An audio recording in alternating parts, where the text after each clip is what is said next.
Hai guys, so kita kembali lagi dalam video unpack Pokemon TCG. Okay, so kali ini kita ada episod 58 dengan pack Journey Together. Okay, jom kita buka pack ini manis-manis macam pack episod 56 dan 57.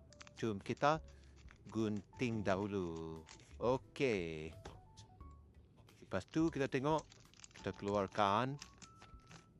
Okay, kod kad letak tepi, satu kad ke depan dan kita buat lucky luck dekat Gengar depan tu. Yes.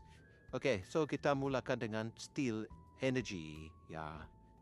First card, kita dah Kufen. Okay, harga tu dekat atas, saya letak dah. Lombri. Scovet.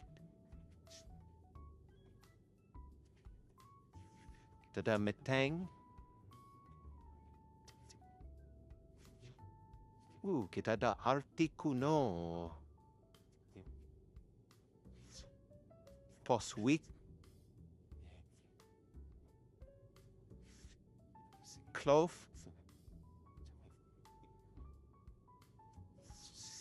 Reverse Holo NPP up. Dan di belakang dia ada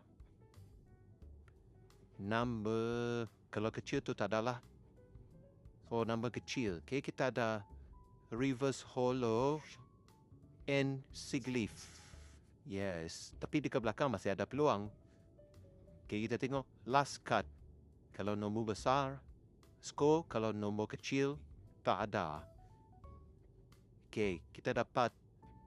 Okay, 116. 116 ialah Holore and Reshiram sahaja. Okay. So, pack ini tak ada manis-manis sana. Okay. So, ini saja untuk pack Journey Together episod 58. Kita jumpa lagi di episod yang akan datang. Thank you dan bye-bye.